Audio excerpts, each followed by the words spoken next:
turn our attention to the vibrant house captain, starting with Red House, Soumya, whose dedication and sacrifice inspire of spirit. வெள்ளைநிற கொடியை ஏந்தி நம் பள்ளியின் தலைமை மாணவி ரம்யாசந்திரா அவர்கள் தங்கள் வீர நடையை தொடங்குகிறார். அவரைத் தொடர்ந்து சிவப்பு நிற கொடியை ஏந்தி 5ஆம் வகுப்பு மாணவி சானியா அவர்கள் வீர நடையை தொடங்குகிறார். அவரை பின்தொடர்ந்து அவரது அணியும் வீர நடையுடன் வருகிறார்கள். சிவப்பு நிறம் சக்தி, வலிமை மற்றும் நேர்மை ஆகியவற்றை குறிக்கிறது.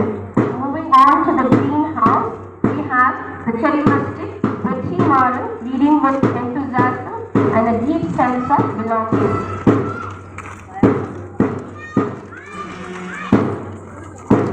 சிவப்பு நிற அணியை தொடர்ந்து அடுத்ததாக பச்சை நிற கொடியை ஏந்தி 5ஆம் வகுப்பு மாணவர் வெற்றிமாறன் அவர்கள் தங்கள் அணியுடன் கம்பீரமாக வருகிறார்கள். பச்சை நிறம் பசுமையை குறிக்கிறது, விழிப்புணர்வை ஏற்படுத்தும், குளிர்ச்சியாக இருக்கும் ஒரு உணவை ஏற்படுத்தும். The yellow house is under the guidance of Damya, whose commitment and passion shine brightly, just like the house color.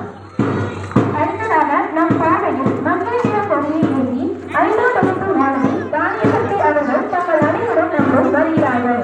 மஞ்சள் நிற அணி மகிழ்ச்சி, நம்பிக்கை ஆகியவற்றை குறிக்கிறது. Last but certainly not least, leading the blue house, you have Gautam, whose leadership adds a touch of excellence and brings to us full tapestry.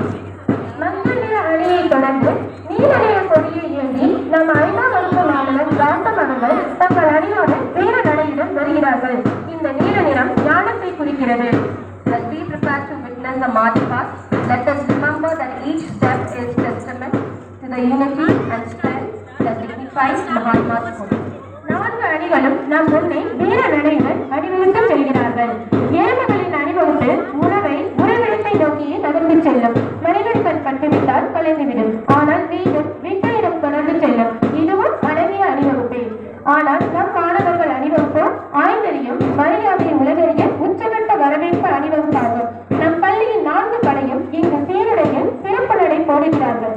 இந்த அணிவகுப்பை வைத்தகன் வாங்காமல் பார்க்கிறார்கள் நம் விருந்தினர்கள், பெற்றோர்கள் அனைவரும். ராஜ நடை, வீர நடை, அமைதி நடை அத்தனையும் அணிவகுப்பில் காண்பிக்கிறார்கள். நம்